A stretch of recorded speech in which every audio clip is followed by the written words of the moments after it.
welcome back to the Undercut. Today, we are doing the post-race podcast review and ratings for the Las Vegas Grand Prix.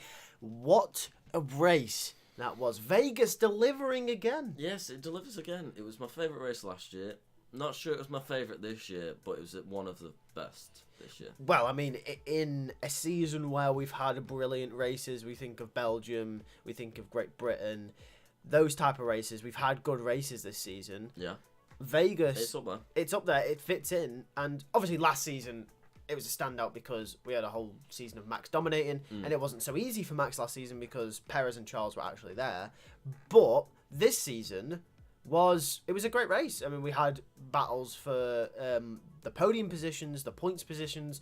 Russell was gone, but there was a lot more going on throughout the field that we could be excited about. Yeah. So. No, very good race from everyone. Obviously, some of the moves that were made were phenomenal. Yeah, best move of the night, definitely Sergio Perez. I'd say. Yeah, give him props for that. Beautiful move from Perez. Dangerous.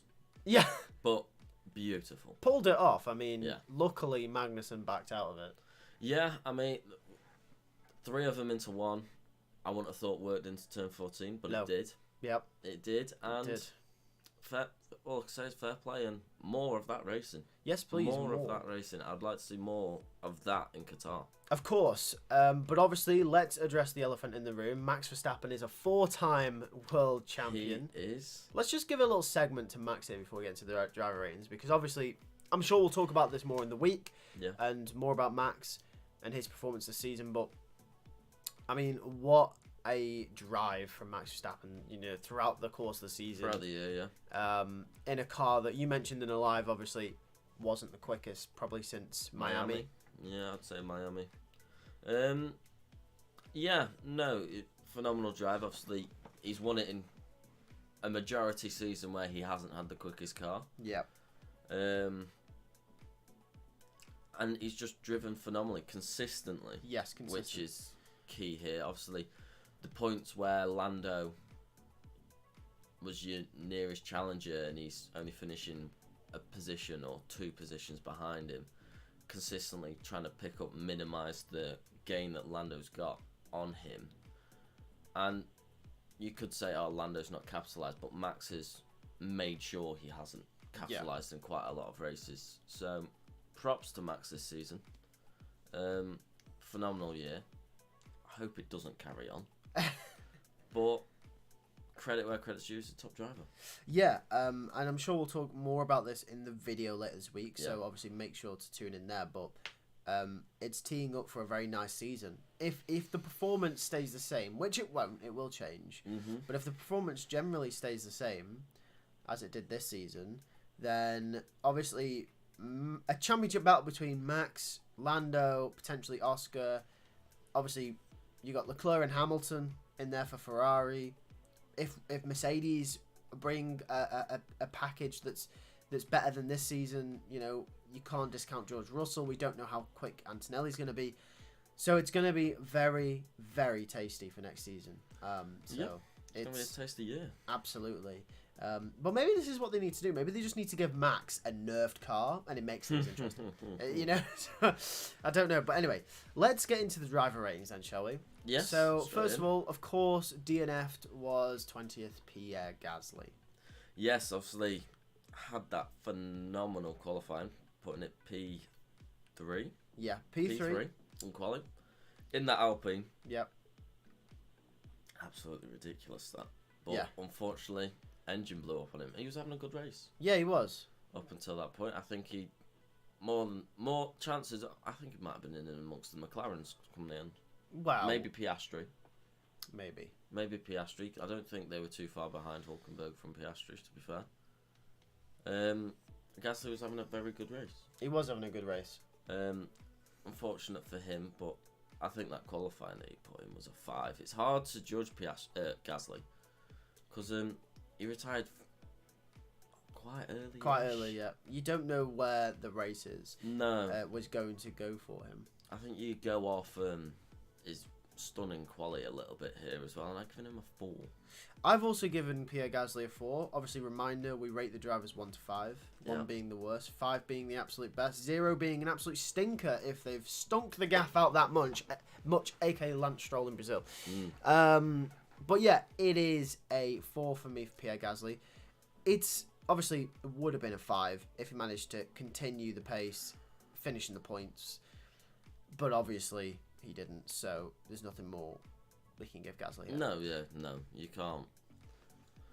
You can't judge him from the race, really, just that stunning qualifying. Yeah. 19th, of course, also didn't finish, was Alex Albon. Yes, now, obviously didn't finish. Engine issue, again, for Albon.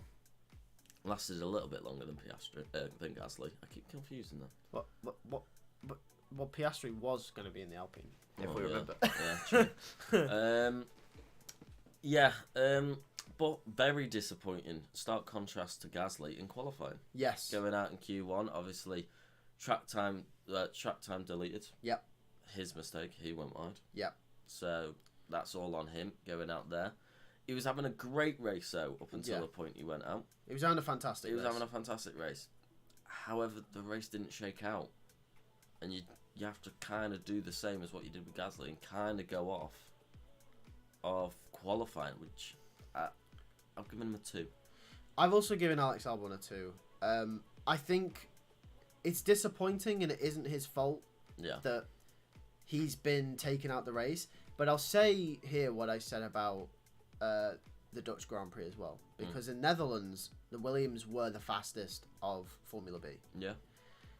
I think Williams were the fastest of Formula B here, but when you look at the results, you can't see that because Albon went out in Q1, had his track time deleted, which he would have got through to Q2. Colapinto obviously had to start from the pit lane and come through. If any of them managed to make it to Q3, I think they scored decent points. They had a very quick car that I think people are overlooking because the drivers just haven't performed. And that's on the drivers. Yeah. And because of that, even though Alex is having a good race, it's still, like you said, you can only really judge it off qualifying. Therefore, it's a 2 for me. Yeah, I mean, Albon, when he went out, was P10, obviously. We know with the pit stops and everything needs to be shaken out still. Well, he did stop. He had stopped. I know he had stopped, but a few people that were behind him had stopped again at that point. Yeah. So, we don't know where he actually truly was in the order because the order kept changing every 2 seconds. Oh, it's so hard to keep up. It was so hard to keep up during that race. But it was a great race, so I'm fine with that. But no, you just go off his quality, don't you? Yeah. 18th, of course, was Valtteri Bottas in the stake. Yes. Completely outperformed by Zhou this weekend. He actually was, and I've given him a 1. Wow. A 1. If you're going off what we give Zhou, from how far behind Bottas was compared to Zhou, you have to. Yeah. You have to. Yep. I initially went 2. for a 2 for Bottas. Only because I think it was less about Bottas being bad and more about Zhou being completely and utterly ridiculous somehow. Yeah, but that's happened in all the other races with Bottas on the other end. Exactly, so... And we've been harsh on Zhou. Since you have brought that fact to my attention, I think I do have to change to a 1. You have to, because of what we've been giving Zhou for the exact same reason. Yep, we've been harsh on Zhou for that very reason, so it's only fair if Bottas gets the same treatment, so yeah, Bottas a 1. Yeah. There's nothing more. He didn't do anything the whole race. There was no inroads. He had poor qualifying. Yeah. It's a bad race for Bottas. Yeah. 17th, also another poor race in my opinion, Esteban Ocon. Yes, I think he had a poor race, obviously. Q2, yeah. Went out, obviously, his teammate getting Q3 and being P3. That's more towards Gasly, but maybe the Alpine was a Q3 car. I don't know. Could he have nicked a Hulkenberg spot or a Yuki spot? Who knows? But I think he's had a pretty poor race, hasn't he, Ocon? I know he pitted late on, but he was still way down the order. I think he only lost out to Stroll and Lawson anyway. Yeah. So I've given him a 2. I've also given Ocon a 2. I'm slightly lenient because I think a 1 could be deserved, but I Gasly, think that late pit stop makes it look worse. The late pit stop makes it look worse because Gasly didn't finish the race. You also can't judge where the Alpine's pace would have been by the end anyway. No. And also, I think something we've got to consider is not getting into conspiracy cuckoo land. Oh god. Ever since the Alpine have announced Ocon leaving, Yeah. Ocon has been nowhere near Gasly. Now, is that because Gasly gets preferential treatment, setup, parts? We don't know the full details. We assume he would, the same way probably Russell does over Hamilton. Yeah. Leclerc will over Sainz, etc. Max over Checo, even though Checo's there next season. But yeah, well, he might not be. He might not be. So I do feel slightly bad for Ocon because I think some of his results in the last couple of races haven't been representative of what he's capable of. Yeah. And yeah, we've got to judge him based on the races, and he has been outperformed by Gasly, and that will be a part of it. But I do think him leaving the team is also a part of why he's not as quick as Gasly, personally. I mean, potentially. I mean, he did come second in Brazil Yeah. a few weeks ago. So. And that's when it rained, and that was obviously, as they say, the great equaliser. So he still has pace, and I think it probably is a lot to do with Alpine favouring Gasly in different areas. But obviously, still a poor race for Ocon. It is a very poor race. Yeah. 17th, 16th was Liam Lawson. Yes. Out in Q2. Yeah, Yuki getting a point. Well, 2 point. Great Q3 as well. Lawson didn't do much this race. He had a bit of a stinker, getting overtaken quite a few times. Yeah. Giving him a 2. I've also given Lawson a 2. If I'm honest, the trajectory that Daniel Ricciardo was on, I think he does better than Lawson in this race. Maybe that's slightly controversial, but I think Daniel Ricciardo would have done better in Vegas than Lawson did. Yeah. So, yeah, it's... I've got to judge him based off that. I've also got to judge him based on where he finished in comparison to Yuki, and Yuki's outclassed him. They're in a constructors fight. They've brought Lawson in to try and be in that Red Bull. It's not worked out so far. Not so far. It's not worked out in Vegas, should I say? But it is a 2 for Liam Lawson. It is a 2. Yep. 15th, Lance Stroll. Yeah. It's difficult because you just didn't see Stroll at all, did you, this race? I mean, he's, again, finished ahead of Lawson and Ocon due to their later pit stops. Yep. I mean, he had limited track running, to be fair to him. Considering his qualifying, he wasn't too far behind his teammate in qualifying, considering he had 1 lap wonder in Q1. So you got to factor that in, to be fair to Stroll, but he was nowhere during that race at all. It was a pretty shocking race. I've given him a 2. You know what? You always say to me, I've got an agenda against Stroll. I've given Stroll a 3. Yeah. No, I can see a 3. It's just the race was shocking, and I think that position flatters him. If Ocon doesn't pit late for softs, if Lawson didn't pit as late as he did because his tyres were going, Stroll's down there with Bottas. He wasn't too far ahead of Bottas. Of course, but like I said, limited running. Yeah. The Aston Martin was ass the whole weekend. Yes. It wasn't a great car. And, you know, I feel bad for Stroll slightly this weekend because there's nothing more he could have done. And yeah, I've just been very lenient with Stroll this weekend. Very lenient. Yeah, I mean, you can argue, you can see a 3, but you can see a 2 for Stroll. I can see why you've gone a 2. I mean, you know, at the end of the day, he hasn't finished very well, so no. In 14th was Franco Colapinto in the Williams. Yes. It's difficult, isn't it, with Colapinto? Obviously, pit lane start. Beating Albon in Q1. Yep. Fair enough. He's decent weekend. He's on for a 3. Yep. Binned it. Yep. Usually when you bin it, it's a 1. But it was qualifying. He's had an okay race. I think it's a 3 race, To be fair to him, I've evened it out at 2 this weekend. He's beaten Albon. I think if he'd binned it and not beaten Albon in qualifying, it's a 1. I think the fact that he got to Q2 makes it a 2. Yeah, I've also gone with a 2 for Franco Colapinto.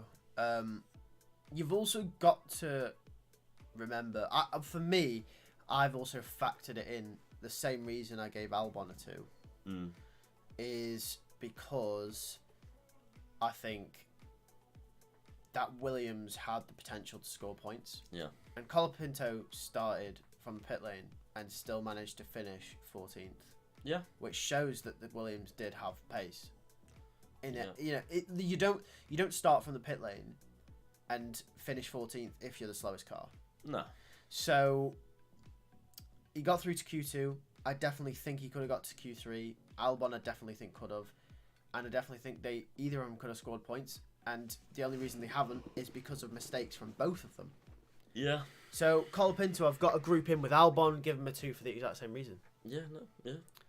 And of course, the GOAT finished GOAT. 13th. Zhou Guan Yu. Yeah. He qualified 13th. He finished 13th. Yeah. And it's a 5. And he was running in the points. He was. It's a 5. It's a 5, yeah. 5 from me as well for Zhou. I can't not give Zhou a 5. No, I can't, yeah. Miles clear of Bottas, running in the points for a large portion of that race. Yep. Racing Perez. Racing with Perez, racing Alonso, racing Magnussen, racing all these drivers, which we haven't seen all year. Overtaking as well. Overtaking, defending. Defending, yep. Zhou has got the ability. He had another Bahrain race. Yes. And it was brilliant. Yeah, Brilliant it was. from Zhou to see. Brilliant. Really outperforming that car. In qualifying and in the race, and it's a 5. Yeah, I don't know what Zhou is doing around Vegas, but if I'm like another team next year, No, don't go there. just sub Zhou in for one race in Vegas. Ferrari. And imagine he's the Ferrari. Unfortunately for Ferrari, I think Charles and Lewis are both very good around Vegas as well. Yes, so Zhou I don't think will be getting a seat there. But 12th was Kevin Magnussen. Couldn't manage to get anywhere near his teammate this weekend. No, he didn't get near his teammate. I think Magnussen is a 3. I think he did as expected, really, of that Haas. I think the Haas, for me, Hulkenberg was gone. I think Kevin fought hard against people. I think he was battling his way through. I think it's a 3. I think 2s are harsh on him. But I think a 3. I do think a 3. I've gone with a 2. Okay. For Kevin. I mean, yeah. It's crunch time now. And Man's giving Stroll a 3, Kevin a 2. Okay. Well, yeah, Stroll barely did anything this weekend and still managed to at least finish in front of Lawson knock-on. Granted, because of the stops, but Stroll, it's not Stroll's fault. Kevin... He was ill a few weeks ago, bless him. Oh, fucking hell. Sorry, Kev. Yeah, exactly. No, it's a 2 for Kevin. I don't know. It's a weird one. I mean, Kevin's missed more races this year than I've missed thumbnails for our videos. Yeah. I missed quite a few. I know. So I don't. So you got to take that into account. The fact that he's come back and he's maybe slightly rusty. He shouldn't be. But Kevin, I've got to give him a 2 for where Hulkenberg finished. Hulkenberg has finished in exception of McLaren, Red Bull, Mercedes, Ferrari. Yeah. It's got to be a 2. If Hulkenberg's doing that, Magnussen has to score a point. This depends on what you give Hulkenberg now. Oh, yeah. I think what I've given Hulkenberg justifies what I've given Kevin a 3. Okay. So Fernando Alonso finished 11th. Yes, 11th, just outside the points. Didn't manage to hold on from Perez. Can I say that car deserves to be nowhere near the points? Yeah, nowhere near the points. And he had a great race, qualifying where you expected it to be. Yeah, he did the best he could. However, I think if he got out of Q1, I think he could have, of a Fernando Alonso caliber, he could have squeaked it out. Obviously, Zhou making it through. Phenomenal from Zhou. Yeah. So he has been out qualified by a stake. Yeah. Let's not beat around the bush with that one. He has. So it's not a 5 weekend. No. It's a 4 though. I think it's a 4 to get as close to the points as he did, and to be almost there. It's only the last few laps Perez got him. So it's a 4. I've given Fernando a 4 as well. I think the cut off, as you so rightly say, is if he stays in the points, defends from Perez, keeps that 10th, it's a 5. Yeah. I mean, he got out qualified by a stake. But so did like 6 other drivers. So I'm not taking that into account, because I'm just saying, Zhou, if that's a criteria, then half the field's got a 1. Honestly, it became a criteria. It did. No, it did. But when you put that performance in, you're slightly more lenient, because I think it's less about other cars being bad and Zhou being absolutely phenomenal. Yeah. So yeah, it's 4th for Fernando. Yeah. 10th, recovered quite well. Still isn't good enough. Sergio Perez. Yes. Shocking qualifying. Awful qualifying. Shocking qualifying again. Recovered to a point. Was never really in the race though, was he? I think the race itself, he's still a decent amount of Yuki and Hulkenberg. Well, not a decent amount, about 2 seconds, but it's not great from Perez, and I think that qualifying, he should be beating the McLarens when the McLarens are having off days like this. It's Constructors' Championship now. Red Bull are not out the fight, and Verstappen needs him to be there. Red Bull needs him to be there to get these points from McLaren, because the McLaren were there for the taking this weekend. Yeah, they were. Absolutely. And they have managed to come away still slightly more points than Red Bull. Yeah. So it's in terms of that, I've given Perez a 2. I completely agree with everything you said. I've given Perez a 2 for that sole reason. He's driven an exceptional race. He's had a very good race, to be fair to him. Not if you start in where Perez started to finish there when there's so much chaos going on, and you could have got caught up in it, and to pull the moves that he did. Yeah. Something we haven't seen him do a lot this season, but it's fair play. But like you said, he's got it's similar to how I'm grading Kevin. Kevin Magnussen for Haas is in a fight with RB and Alpine, and I think Haas have got to. Yeah. He's got to be closer to Hulkenberg. But He's not. The thing is though, he's not a million miles off Hulkenberg. Kevin is. No, he's not a million miles. Perez is a million miles off Max. But this is why I've got to give him a 2, because Perez has scored points. Yeah, I don't think you can. He has driven. I don't think you can compare the Magnussen to a Perez. No, I think you can. I don't think. I think in the grand scheme of things.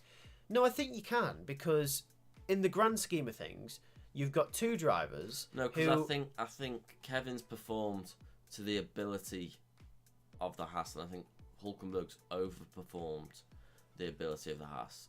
Whereas I think Perez has just blatantly underperformed in qualifying massively, and it trashes his race. There is a bigger every time. There is a bigger performance gap between where Perez should be and where K-Mag should be, but Hulkenberg has proved the Haas can be there, and we've seen several times this season the Haas is there. Yeah, but it can be race dependent on terms have they got the pace. And Hulkenberg finished best Hulkenberg of the rest, and I think that's more Hulkenberg than the car. Okay, that's fair. I think that's more Hulkenberg than the car. For me, I think I'm putting more emphasis on Kevin.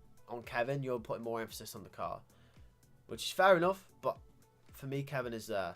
In terms of Perez, it is Perez dependent, because obviously that car was quicker than McLaren. Oh yeah, it's 100% Perez's. It was quicker than McLaren. I don't expect him to beat Max. In fact, I don't even expect him to beat Norris. He at least just needs to beat one. No, I expect him to beat both McLarens this weekend. That's how the McLarens were 20 odd seconds behind. Yeah, they were miles behind, weren't they? So he should definitely be like at least pushing Lando across the line if he's behind him. Yep, I've gone with the 2 for Perez as well. It's not good enough. And that obviously leads us on to the question, ahead of him, 9th, Yuki Tsunoda. Could he replace him? He should do. Honestly, he should. And I don't understand why Red Bull are beating around the bush with it. No, I don't know either. It's a clear and obvious choice, and it's been a clear and obvious choice since Bahrain. Yeah. Yeah. So, but speaking of Yuki... Yeah. He's had a great... I've given him a 4. Okay. Because he's not beaten Hulkenberg. Yeah. I agree. That's... Yeah. Yeah. I hate to do that, but it's crucial, these constructors' points. And if Yuki finishes ahead of Hulkenberg, Haas and RB are level. Yeah. Yuki's finished behind Hulkenberg. Yeah, he defended with all his might as he could. Obviously, that Haas just seemed to have the pace over the RB. And I didn't think he was keeping him behind. That Haas has obviously been strong most of the season, and I do think Haas will come out on top in that battle. So for Yuki, it is quite harsh to give him a 4, but I've also given him a 4 for the same reason. If I'm basing what I'm saying on the constructors with Perez, and obviously with the criticism I had of Magnussen as well, and the criticism I have of Williams, taking all of that into account, I've got to judge Yuki on the same preface. And yes, he has to beat Hulkenberg because it's crucial. But obviously he didn't. And obviously the Haas is quicker. We know this. It has been for a very long time. Yeah. But it's a 4 because of that reason. Yes. I mean, the only good thing for Yuki in this as well is that both Alpines didn't score. Yeah. So you got to remember that both Haas and RB have closed in on Alpine. And that's not good for Alpine. No, it isn't good for Alpine. 2 races to go. Sprint race in there as well. Yeah. It's going to be tasty. It is going to be tasty. Of course, then, finishing in 8th position is Nico Hulkenberg. Yes. And I have given him a 5. There's not much to say. He got Q3. Yep. He got best of the rest. Yep. He drove sublimely. Yep. Beat Kevin. Outperformed the car. Yep. Pablo. Yeah, I agree. It's 5. That's why I think Hulkenberg. I think you're giving Hulkenberg a 5 and you're giving Kevin a 2. That's why I think Kevin's a little bit harsh. No, with the I 2 know. because Hulkenberg's a 5. Yeah, I know it's harsh. But the Haas is the best car of the rest. Maybe bother Williams this weekend, in my opinion. This is what I mean. You know, Magnussen has to be where Tsunoda is. And in a constructor's battle, that's crucial. Well, as we mentioned for Perez, as we mentioned for Ocon. Yeah, no, it is crucial. I'm not excusing that, but I don't think the Haas was clearly ahead of Alpine this weekend. Well, until they died, obviously. And I don't think they were a million miles ahead of RB. I think they were quite even. Well, RB yeah, and the Haas. it's So, been like that all season. yeah, I don't think it was in terms of Haas were clear best of the rest, other than Williams, in your opinion. I think Haas were more bunched up together with everyone. It's a very tight, compact midfield, one of the closest midfields I think we've had this year. So what you're saying is because it's tight and compact, and Haas are the quickest, but not obviously They the weren't quickest. this weekend. Because they're They not. weren't Wait, this listen. weekend.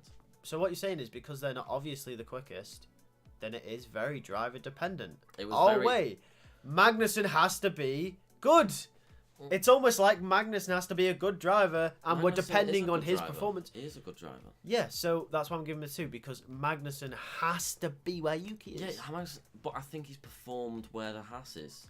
Yeah, but And I think Magnussen's he's had a bang proper your definition of the average weekend for Haas, and I think Hulkenberg's completely outperformed it and got a 5. I will agree that I think Magnussen has a bang average performance for a Haas.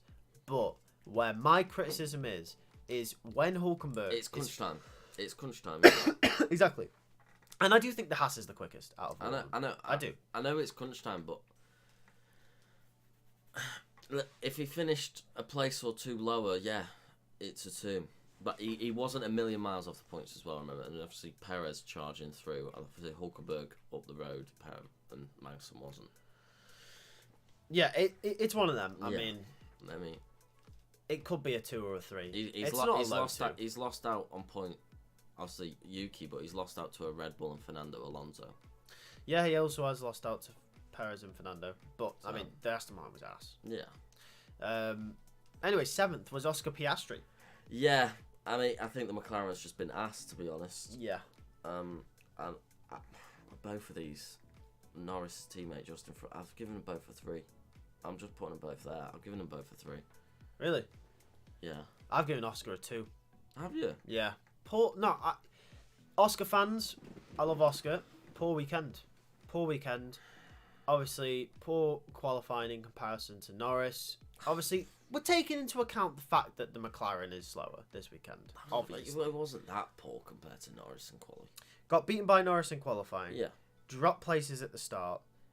No. Did he? Yeah, he went down to 9th by the end of the first lap. Where did he start? He started 7th, dropped to 9th. Yeah. Obviously got that penalty. Yeah. Nowhere near Norris in the race. That was a bit of a harsh penalty. It was a harsh penalty, but it's still his fault if he's done it. Well, yeah. So, it's a 2 for Piastri. I've just given them both a 3. I think the McLaren was just nowhere, and you could see it written straight away, pretty much from the first 10 laps where them two were finishing. Okay, 6th is Lando Norris. 3. You've given him a 4, haven't you? No, I've given Lando Norris a 3. Oh, okay. There's nothing to expand upon it. Yeah. The McLaren, he can't do anything with that McLaren.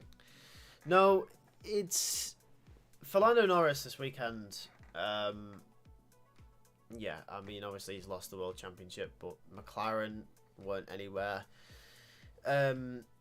He's done what the McLaren can do. He didn't really do anything exceptional. I think if obviously somehow Norris manages to somehow finish in front of Max, it's obviously a 4, but yeah, there's no chance of that. I couldn't grade him on anything. I can only, for McLaren this weekend, it's actually quite similar to how we've graded Mercedes quite a few times.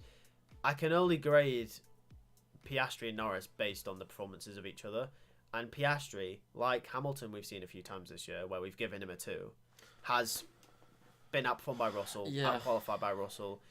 Hamilton maybe has made a mistake. I just looked at it in terms of Imola, to be honest with you. Imola? Yeah, how the Mercedes were in Imola, both Hamilton and Russell. Oh, yeah, sure. Both gave them a 3. I thought Norris, Piastri both 3. Piastri mistake, Hamilton mistake, Imola. But they weren't doing anything anyway. They weren't going anywhere anyway. No, they weren't. It's not like pure no man's land for McLaren. Yeah, I mean, Norris was going to finish ahead of Piastri anyway. We could see that written in the stars. Norris just had the edge, but Norris wasn't getting any further up. Piastri wasn't going any further down. Finished where he needed to finish. Norris finished where he needed to finish.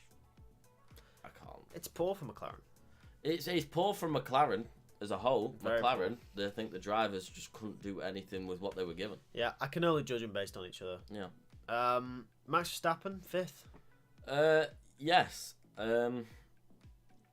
Surprisingly, to be fair, that Red Bull this weekend looked so poor on Friday. It didn't look great on Saturday. It looked a bit better on Saturday, though, didn't it? Yeah. It did look a bit better on Saturday. They sorted the wing out with the saw. So, funnily enough, I've given Max Verstappen a 4. Ooh. Because I think that Red Bull, I think he has outperformed it. Obviously, running in second start of the race. Obviously, we know how fast that Ferrari was. So as soon as they got within a second, Max was hoping and praying. Yeah.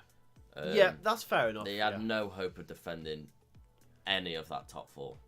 And I think the fact that he was running in second, he was comfortably in second for about half of that race as well.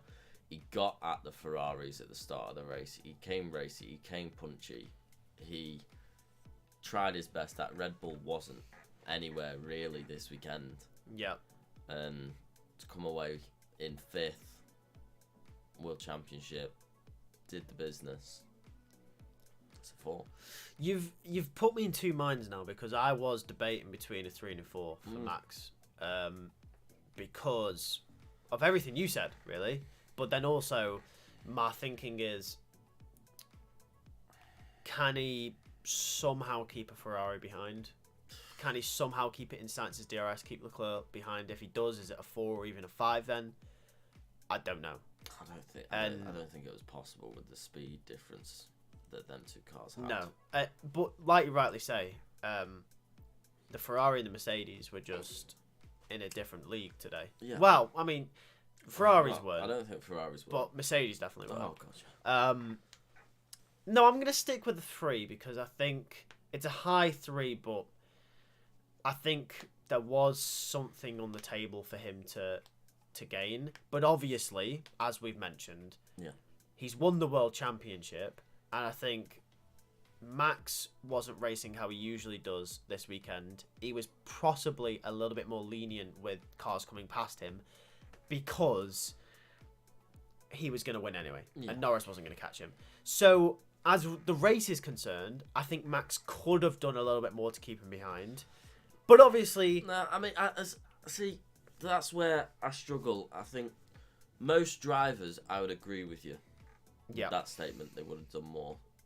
Max Verstappen never lets anyone past easily unless there's a complete and utter pace difference. Well, for me... I don't think Max let anyone past easy. Like, it with the ability, the car that he had, the ability that the car had, there was never any chance of him keeping any of Hamilton's Sainz or Leclerc behind. No, I agree, but for me, it was that if that was a few races ago, let's say Vegas is before Mexico and Austin, Max is dive bombing the Ferraris trying to keep him behind. Well, that's the thing. If it's a few races ago, say Max is doing that, there's a crash. Well, obviously because there's a wall, I probably assume there's a crash. No, I assume he keeps it clean. But all I'm saying is he didn't make it as difficult as he's made it before. Yeah, but obviously he's won the World Championship, so it doesn't matter really, does it? No, but the thing is, the difference is with that is he's not made it as difficult as he's made it before. Yes, but what he was doing before, you could argue, was over the limit. So yeah, but Max has done the business before like that and kept it. Yeah. Look, I just don't think Max could have done anything to defend either way. Whether he did bloody send it like he usually does. That's fair. I mean, Max was very calm this weekend. He knew he was going to win. Yeah. So, 4th is Charles Leclerc. Yeah. Actually, I need to amend one result. Whose? Sainz's. So I've just thought something. Oh, okay. Go on, Charles Leclerc. Charles Leclerc. Leclerc. I've given him a 3. I have given him a 3. I don't know what was going on in that first and second stint in the Ferrari tyres. Yeah. I have no idea what happened, but for some reason his tyres, they just went on the mediums. Died instantly. Yeah, they're just gone. Yeah. So he recovered his pace quite well. He was dropping back into the McLaren clutches. Yeah. But that's how slow he was. So he's done well to recover to 4th. A few more laps, would he have got Sainz? I don't know. I think both Sainz and Leclerc seemed evenly paced this weekend. Yeah. But he has lost out to Sainz in both qualifying and in the race. I've just given him a 3 because I think he performed. I think we expected more from the Ferrari in terms of race pace. Yeah. Didn't we? But I just don't think the tyres and the coolness of the track was on Ferrari's side. No, I agree. I've given Charles a 3 as well for pretty much every reason you stated. Yeah. There's nothing more to add there with Charles. Yeah. And that leaves us with the other Ferrari, which is 3rd, Carlos Sainz Jr. Yes, Carlos Sainz. I mean, on normal circumstances, I'm giving him a 4 this weekend. He's outdone Charles. He's in both qualifying and in the race. He's picked up a podium. He's battled hard. He's raced hard. He's made moves. But I think he could drop down the order here because the penalty has not been said. No. Because it's a definite penalty. If they don't give him a penalty for what he did going through the pit lane, Yeah. then I don't know what's going on. But that will put him down behind Max. Yeah. But in terms of what he's got now, I'm giving him a 3 because I anticipate that penalty's coming. I've given Carlos 4 because Okay. he's out-qualified Charles and he's beaten Charles. And he's got a podium. Yeah, but he's about to go behind Charles. Well, yes. But also, I'd argue that's Ferrari's fault. Because They weren't ready. Sainz said to him in Sector 1, listen, Yes. I'm coming in. Yes. And No. by Sector 3, a minute and a half later, they hadn't come out yet. No, I agree with the fact that, they hadn't come out yet. But the rules are there, it's strict. As soon as you go into the white line, you've got to come in, whether they were ready or not. We've seen it with Max Verstappen in Texas, was it 2018, I want to say, potentially. I'm not sure what year, but he came in, team wasn't ready. He didn't cross back out. No. If you commit, you commit, whether your team's ready or not. And he made the call to bail. And he bailed at speed, going through a fast corner with a car direct behind him. Yeah, if Hamilton didn't come in, that could have been a crash. It was very unsafe. Yeah. Yes, it was the team's fault for not being ready, but it was also Sainz's fault for calling, I'm turning and cutting a complete fast corner. Yeah. Here in Vegas, and a penalty is coming his way. It is also a Sainz mistake for doing that. Look, you sacrifice maybe 3 seconds, 4 seconds for them to come running out with tyres. Yeah. Instead of going over. Instead of what will the penalty be? 5, probably, I would assume. Easy 5. Easy 5. 5-10. Yeah. So I mean, I never saw a thingy saying it was being investigated though during the race. No, I didn't either. Quite but confusing. it should be. It should be though. It definitely should have been. Yeah. And I think everyone's forgotten about it. Yeah. For some reason. I don't know what's going on with the stewards this I do not know, but that's why I've given Sainz a 3, because it was still partially for him to take the blame. Okay, fair enough. Yep, fair enough. Second, Lewis Hamilton. Lewis Hamilton. He's back on the podium, boys. I mean, in terms of a race, it was a 5. Oh, it was a brilliant race for Lewis Yeah, Hamilton. and he's recovered his 10th qualifying, and I have given him a 4. Because, look, if you qualify that bad, recover like he did. Yeah, that's what Perez needs to do. Yeah, if you qualify that bad, you can make your score better by putting a performance like that, because that man, probably around 25 of the 50 laps, went purple. Yeah, he did. This will go really underappreciated. I think this is one of the greatest Lewis Hamilton races we've ever seen. That's a bold statement. A very bold statement. But I'm going to say it. Track conditions, not ideal. No? Track temperature, not ideal. Yeah. Car, not confident. He hates that car. Right? He hates that car. Started 10th. Yeah. Finished 2nd. Yeah. Overtook seamlessly. Was rapid. Yeah. Confident.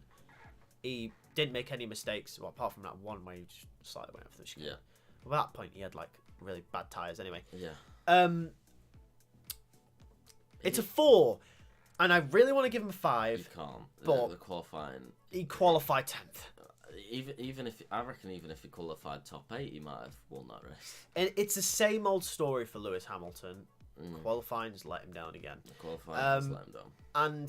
But this is the thing. That was one of the best drives from Hamilton I've seen in a very long time. In terms of race. In terms of race, that's up there with Britain this year. That's up there with Spa. That's up there with Brazil 21. That's up there. It's up there. His race pace this year, if you do actually look at his race pace, it is very good. It is very good. He was very good in Zandvoort's race pace as well, but he's stinky quality. Yeah. And this is the thing. Hamilton, he's had a fantastic race. That race will go so underappreciated. Yeah. But it is a 4 because of the qualifying. Yeah, even if he's top 5, the win's there. Yeah. That he had. No, honestly, yeah. He was the fastest on the grid. Even if he doesn't start on pole, No, he was. he can win that race. Yeah, he was the fastest on the grid this weekend, and the only reason he didn't get fastest lap was because Norris pitted for softs for the last lap. Yeah. So. Yeah, I mean, unbelievable race, but he qualified 10th, which I ain't gonna lie, the one is just. The qualifying's just fucked it. Yeah. All I'm going to say is Hamilton in that Ferrari next year should be tasty. It should be tasty. If he likes the car, he's comfortable in the car, and he can work out that qualifying a bit better. He's quick round it. Yeah. Yeah. And that obviously only leaves us with George P1, Russell. Yeah, George Russell. It's a 5. Oh, what a weekend. He was commanded this weekend. What has he done? Where's Russell come from? What's going on? Absolutely commanded this weekend. Obviously, grabbing his pole position. Yeah.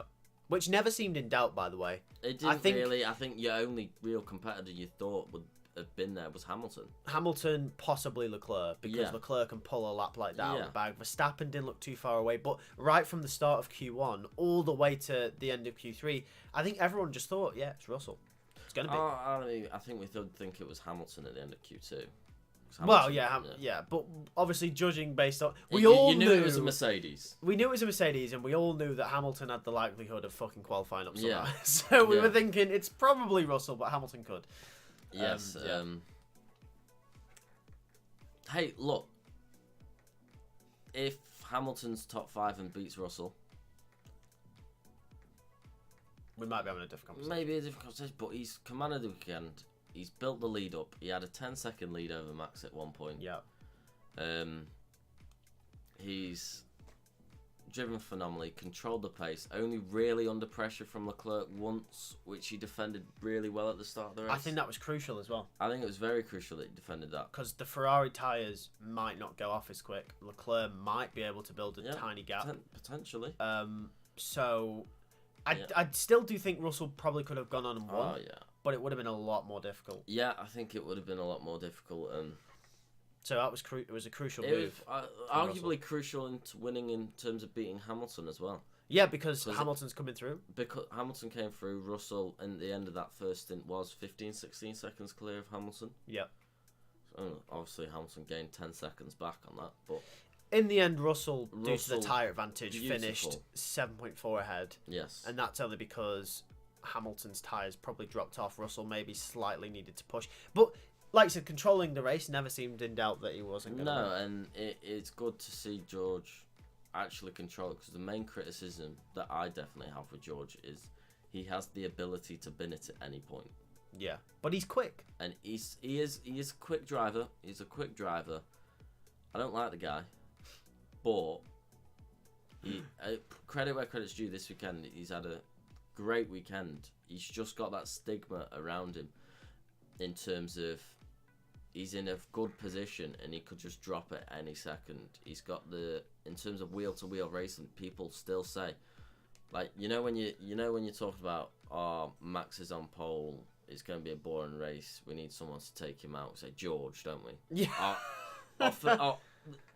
Unfortunately he's got that stigma where a lot of F1 fans think, George, take him out, because he's got that stigma, and when he's wheel to wheel racing, will he do something like that? A lot of that comes from Vegas last year.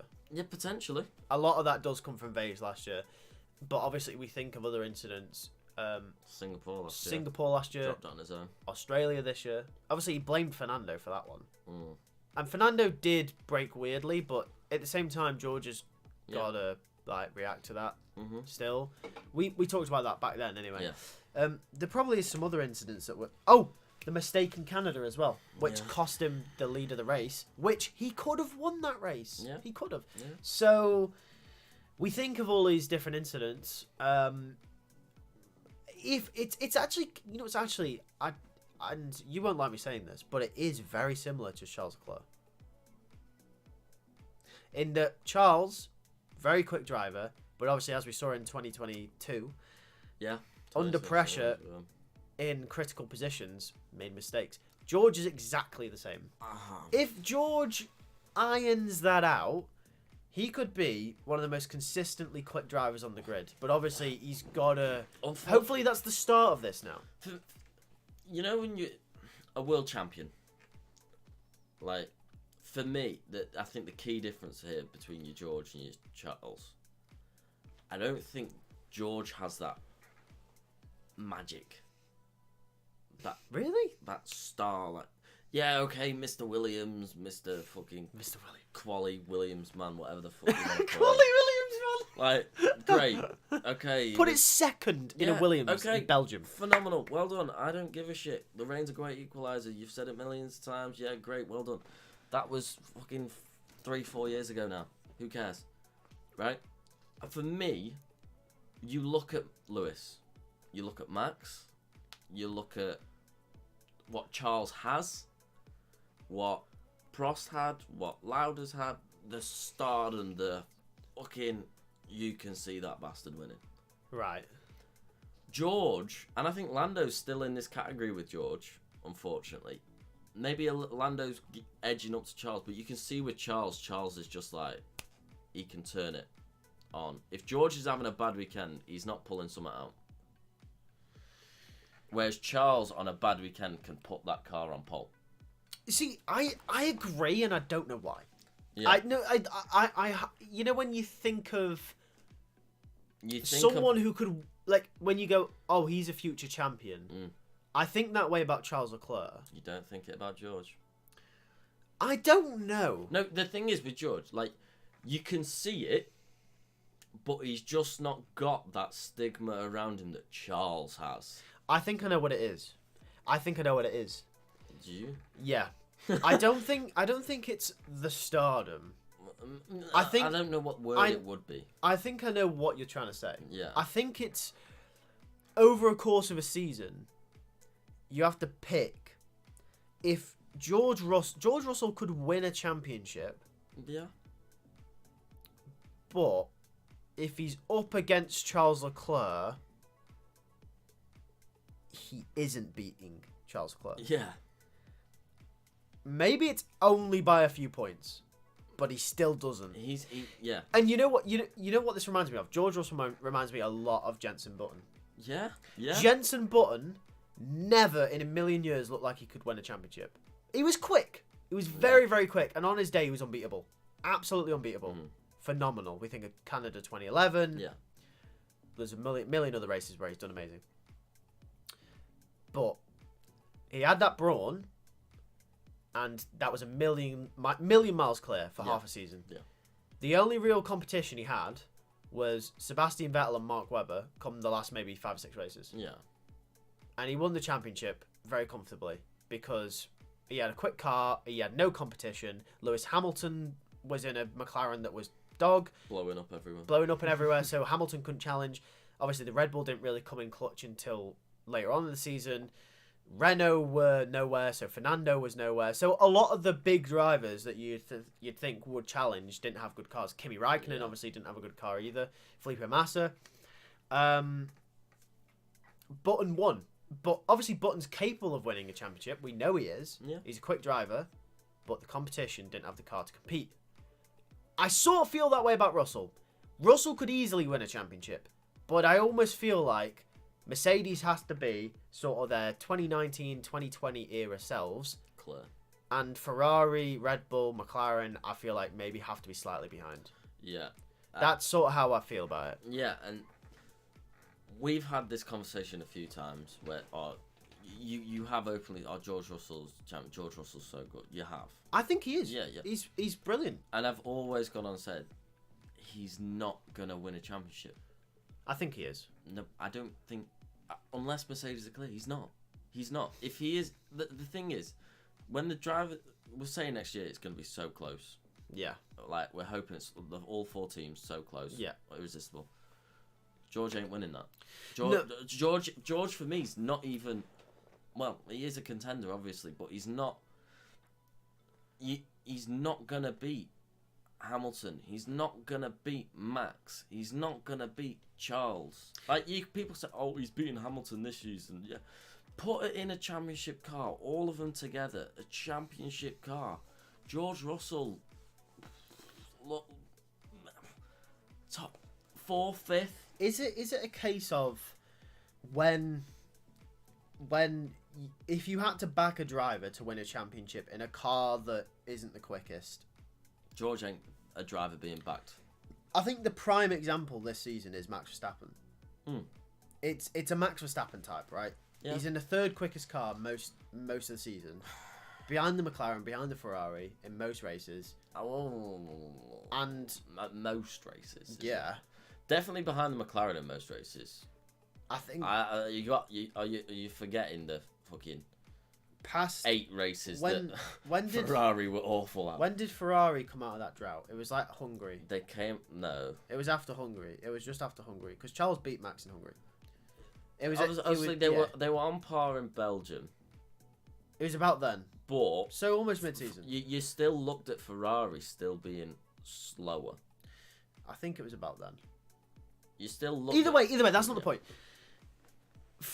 Third quickest car, right? Or most of the season, at least behind one car. Even in some races, like most of the season, second to third fastest car, yeah. And in that actually no, it would be third because in that mid-season, Mercedes were cooking. I honestly don't care. Well, you should. We're talking about Formula 1. Yeah, I know, but we're not.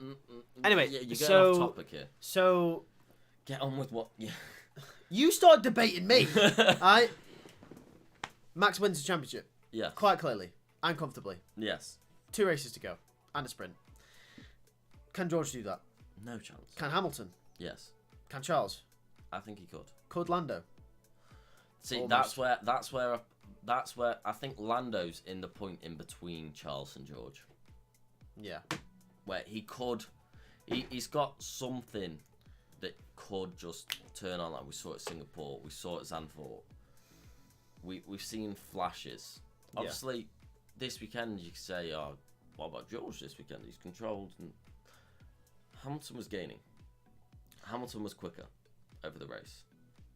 Let's not beat around the bush. Hamilton was, but I think the thing is, I don't see George ever really like you see Max would still control the race even this season many times. I don't think you ever see George do that, really. No, and I do agree, but over a season. Also, I do think there's still like this performance from Russell. Yeah. This season isn't. Isn't. I think this is the best season he's had in F1 personally. Potentially, yeah. I think it is. Yeah. I don't think it's done and done. This is not his peak.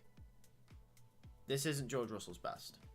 George Russell will get better, and he will. I do think he will become one of them that can win a championship. Unfortunately, I don't think Charles has hit his peak yet, or Norris. No. And Verstappen's going to still be here a few times. Hamilton's still in there and performing at a level that can beat these guys. So unfortunately for George, as you said, when you're in a championship fight and there's contenders, he's not going to be winning. I don't think he's hit his peak yet, though. No, maybe he hasn't hit his peak, but unfortunately for him, there's 2 other drivers.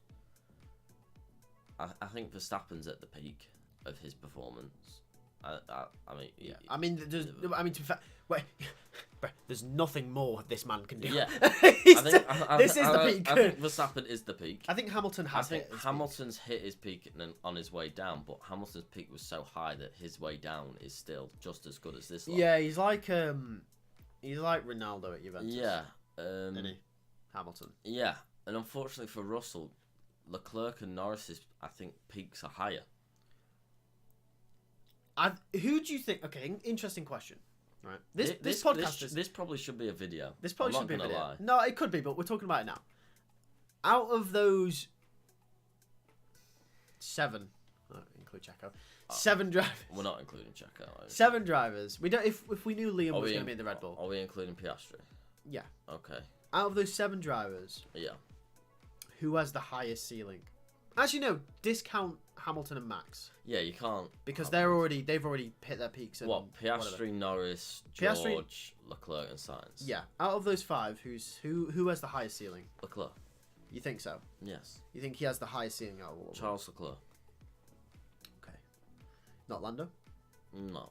I think Charles. I think Lando's a close second. And then George, Sainz, and Piastri. I think Piastri's going to fall into the thing of Sainz and Russell, where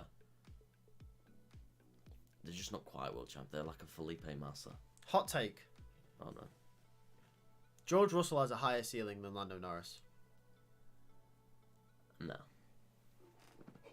I mean, that's your opinion. You obviously, I know where you're coming from with that. Obviously, F2. Yeah, I know that. But as we've seen, you can be an F2 world champion and do absolute dog shit in Formula 1. Has Russell? No, he hasn't. No, he hasn't. He hasn't. Okay, that's fair. But Russell whitewashed F2. Yeah, he did. Pretty much. Who's got more wins, Norris or Russell in Formula 1? That's fair. All I'll say is, I think Russell has the potential to be quicker and to dominate. I just think he's a long way back from that yet. Yeah, unfortunately for Russell, though, the one time where... Look, this race you class as his domination race. No? Yeah. Hamilton's quicker than him during the race. Oh, no, I understand that. Yeah. I know, but I think part of that, though, is that... When is Norris that Hamilton... dominates a race... Yeah. We saw Singapore and Zandvoort. That was Hamilton-esque domination. That was Max Verstappen-esque domination. George Russell domination is... He's ahead of all the slower cars, and the guy that's faster than him in his own car has to come through from 10th. No, but I think a part of that was that Russell was obviously not pushing, quite obviously. Not pushing, but he was pushing by the end. Yeah, he was pushing, but... He finished 7.4 seconds ahead. 7.4 seconds ahead. But at one point during that race, there was 16 seconds between Hamilton and Russell. No, I know. There was 16 seconds. Yeah.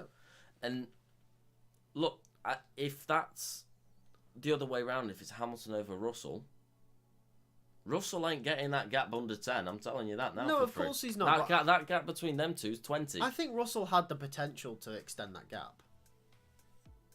I think he did. I just think he wasn't. No, I think he had the potential for it to not be 7 point. He had the something. He had the potential to extend it. He was quite clearly not pushing. Yeah. That's the poor. We'll wait until. Okay, I think we can have this. I think we just park this conversation and have it when we see another Russell win, because I think this is a bad example, because Hamilton was quite clearly pushing and Russell was obviously just trying to chill out and like not make mistakes. Yeah. If Russell was put under pressure, Hamilton, let's say there was 10 more laps and Hamilton's coming for him, right? If they've got equal tyres. If they've got equal tyres, Hamilton's coming for him, there's 10 more laps. I think then we can judge how Russell manages that gap. But until then, I don't think we can. But I do see where you're coming from. If this obviously turns out to be the case again, then we'll have this conversation. But I think we have to park that and we have to let it play out again, all right? We'll have to see Hamilton and Russell again at some point. Or Russell and Antonelli. Are you starting to understand the stigma around George? I understand. I do. For me, I think Norris will hit his ceiling before Russell. I think Norris has had the experience. He's been in a title fight now. I just, for some reason, have a feeling Russell has a higher ceiling, but I think it's going to take him longer to get there. He's still got that mistake in him, but when he's quick, he is rapid. But yes, at the moment, for me, he is a Jensen Button type. At the moment. Next year, if everything's close, if Mercedes are there, equal, I don't think Russell comes out with the championship. I think it's probably Max Verstappen. In all honesty, if they're all equal, yeah, it's not Russell. Let's be honest, it is either. At the end of the day, it's Verstappen, Hamilton, or Leclerc. If you have solid all equal next year, like the all equal every car. Yeah, the McLaren, the big guys. You know what I mean? Yeah. If they're all like exactly equal, there's like less than a tenth between them all every weekend. Charles Leclerc wins the championship. No, he doesn't. Max Verstappen wins. Quite easily. Not easily, but like not. No, I genuinely, I do think Charles wins. That genuine. Really?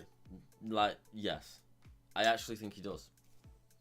That's my hot take. That's fair. That's your hot take. I needed a hot take in there. Wait, say it again so we can turn it into a short. No, you can bunch it up. You can mishmash it. It's fine. Oh no, he doesn't though. I think he does. I think Max does. Look, Max will be challenging, and if not, like, yes, okay, Abu Dhabi, it could go down like absolute thingy. But I think Charles, just if you put him on an equal car in a qualifying, I ain't gonna lie, he's getting 24 poles in a year. Yeah, that's true. So he's got to win a few of them. Oh yeah. And I think Charles this year, as we've seen from him, his consistency is there. Yeah, he's done well, hasn't he, this year? Charles's consistency in terms of like he could pick up another podium here when Sainz gets his point penalty. So Charles' best year this year, I think. Yeah, and the points that have been accumulated by drivers post the break, Charles is leading that. Is he? Yes.